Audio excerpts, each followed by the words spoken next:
Aí você vê essa imagem aqui, logo de cara nesse vídeo, né? Aí, Rafael, eu tô com fome e tal. Brincadeira essa parte. Aqui é uma imagem de uma carne de charque, né? Que é feita com sal, enfim, temperada ao sol, né? Ou carne do sol também, tem outro nome, enfim. Mas poucas pessoas sabem que aqui no Ceará foi um dos pioneiros, foi o pioneiro dessa carne no Brasil, tá certo? É isso mesmo. Vou te contar aqui essa história sobre a carne de charque para você entender melhor. Mas antes eu convido a você, se você é novo aqui no canal, se você é nova, para você se inscrever, tá certo? Ativar o sininho, deixar seu like para que você não perca nenhum vídeo. Eu vou pegar aqui uma leitura lá do meio do texto para depois chegar no começo. Olha, vai lá pro meio. O mercado de produtores de carne bovinas eram os estados do Ceará, Rio Grande do Norte e Paraíba. Pernambuco era o mercado consumidor. Guarda essa informação aqui. Com a desvalorização do rebanho durante o transporte para o abate dos mercados consumidores, os produtores começaram a abater animais e conservar a carne em sal dos locais mais próximos aos portos, como Aracati, que é o litoral leste, no Ceará, e Salinas de Mossoró, que é ali também porto. Aracati é perto de Mossoró, enfim. O gado e sal foram os negócios que renderam lucro para suas capitanias produtoras. Porém, com a seca iniciada no ano de 1777, né, que foi a seca dos 3 setes, 1777, 1778 e 1779, hein? Só pulando aqui um pouco depois de 100 anos. É engraçado que nessa época aí, de 1777, sempre aconteceu mais ou menos durante a história uma seca, né? Que depois, sendo depois, em 1877 a 79 também teve a mesma coisa. Mas voltando aqui ao século 18, né, que foi 1777, com a seca dos 3 setes, que se prolongou com a estiagem até 1779. A produção da charque do Nordeste se tornou inviável devido à morte do rebanho das fazendas produtoras e que provocou uma crise econômica sócio na região. Assim que até então nossa região do Nordeste era mais rica do Brasil, depois passou a ser pobre por conta disso, né, que acabou com gado, enfim. O estado do Rio Grande do Sul, que infelizmente hoje quem está me assistindo aqui está vivendo a maior enchente, né, da história do estado, né? Eu estou gravando esse vídeo nesse dia de hoje.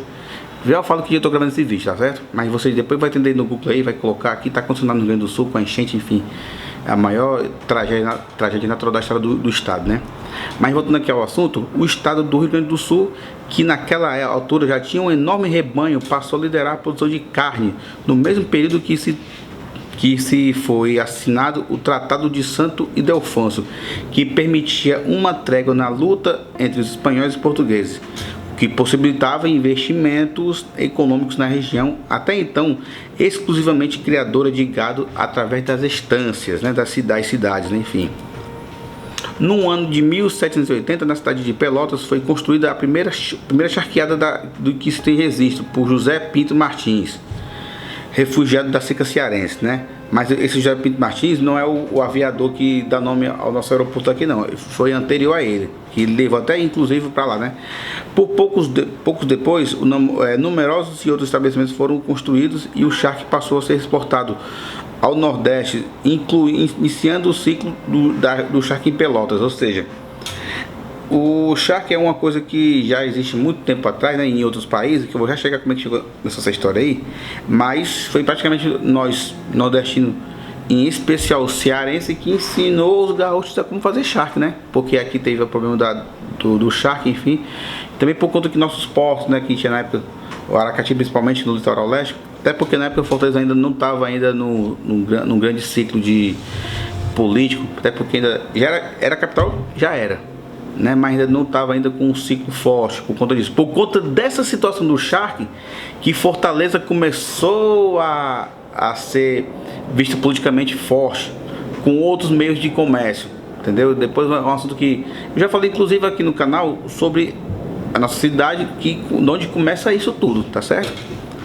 Aí, no século XIX, o charque era utilizado como alimento dos escravos na cafeicultura de todo o Brasil. O outro alimento utilizado era o bacalhau, nas regiões que adotavam o sistema escravista, como o Caribe, principalmente em Cuba. O Caribe, principalmente em Cuba. Viu? Caribe, né, na região caribenha, Venezuela, e em Cuba, na ilha de Cuba, era adotado o sistema escravista. Vai começar a confusão aí, mas enfim, é com vocês. Era também utilizado pelas camadas pobres da população livre por ser barato e dispensar refrigeração. O charque era quase exclusivamente produzido pelo Brasil, com uma concorrência do Uruguai, que é do lado do Rio Grande do Sul, né, que já foi parte do Brasil, e da Argentina. Até o final do ciclo do charque, o Rio Grande do Sul era o maior produtor do charque do Brasil, por conta que o Nordeste perdeu por conta da seca, né? Tá certo? Como é que começou isso aqui tudo? Olha, na região de Andina, na América do Sul, na era pré-colombiana, já havia um preparo de carne desidratada com as características de liofilizada, graças às condições atmosféricas do altiplano. Os cortes eram utilizados de iama e outro de gado, e denominava de charqui. Charqui, não com E, charqui. No Brasil, no Brasil, o início da produção do charque foi no Nordeste, cuja a ocupação era no interior no fim do século XVII, depois da Guerra dos Bárbaros, que se intensificou com a implementação, né, das instâncias do gado.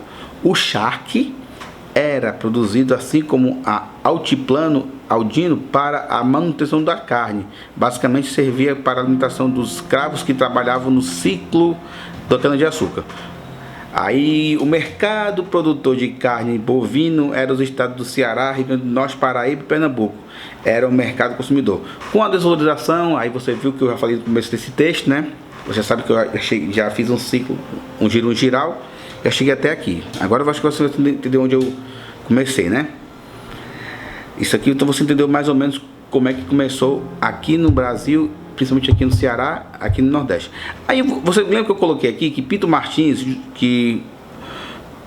voltando para o Rio Grande do Sul, na cidade de Pelotas, que foi construída a primeira charqueada de sem registro por José Pinto Martins, que eu falei que não era o aviador que deu o nome ao nosso aeroporto. Então eu vou colocar aqui José Pinto Martins, né? Que não tem aqui a foto dele, mas foi um português na freguesia de Meixomil, Conselho de Passos de Ferreira, distrito de Porto, na região entre Douro e Ninho, considerado um dos fundadores de Pelota. Um dos fundadores de Pelota, município brasileiro do estado do Rio Grande do Sul. Morreu em Pelotas no dia 18 de junho do ano de 1827, por perto dos 80 anos de idade. Aqui, ele tinha vindo do Ceará, em Aracati, onde exercia a função de fabricante de carne seca. Tá aqui. Até 1777, quando, perto dos seus 30 anos de idade, motivado pela seca, né? Como já falei aqui no começo desse vídeo, a seca dos 3 setes, buscando melhor sorte, mudou-se para o Rio Grande do Sul. Aí dali ele fez o charqueado. Por isso que, então, não tem a foto desse cidadão, infelizmente, né? Porque naquela época era muito difícil fazer foto, fazer desenho, enfim. Mas foi o José Pinto Martins que levou o charque do Nordeste, de preferência do Ceará, para o estado do Rio Grande do Sul. A gente sabe que o Rio Grande do Sul, logicamente, é o estado de maior produtor de carne no Brasil, mas, né, o charque em si, a forma de segurar a carne, foi ele que levou para o Rio Grande do Sul. Sendo que aqui já existia da outra forma, né, do era pré-colombiana, que fez de outro canto, né. Então é isso aí. Só para você ter que características e preparação. É diferente da carne do sol, é produzido com larga escala e geralmente transportado por longas distâncias e consumido de longe do seu local de fabricação. Não precisa de refrigeração e é quase completamente desidratada por sua forte salga. Tem odor e gosto fortes típicos e necessita de longo tempo para dessalgar, para tirar o sal. Na sua preparação, a carne bovina é desossada, cortada em grandes pedaços e delgados, mantas salgadas, coberta de até 2 centímetros de sal. 2 centímetros sim, meio grossinho, né? Empilhadas e expostas em galpões ventilados. As mantas são constantemente mudadas de posição para facilitar a desidratação. Após a desidratação de carne, ela é rapidamente levada para a retirada do excesso de sal e, a seguir, secada em 8 gaiolas expostas ao sol. Recebe até 8 horas de exposição por até 5 dias, para então a sua comercialização. O charque hoje é feito com carne bovina, principalmente de vitela, ou carne jovem de cortes menos nobres, como acém ou músculo. Acém, Deus me defenda. Assim, peço perdão, mas eu não gosto do acém, é muito legal não. Sua principal utilização é na elaboração de pratos típicos regionais, como arroz carreteiro, roupa velha, charque desfiado e carne farroupilha no sul, escondido de carne com purê de macaxeira e arrumadinho com feijão verde, vinagrete e farinha no Nordeste. O arrumadinho é conhecido aqui, né? Tá bom? Então é isso aí, é a história do charqueado, como saiu do Nordeste, né? E foi para o sul, mas como veio antes para cá, enfim, tá bom? Então é isso aí. Se você gostou desse vídeo, tá bom? Dá aquele like no canal, se inscreva e ative o sininho das notificações, tá bom? Então é isso aí. Muito obrigado, fique com Deus e até a próxima.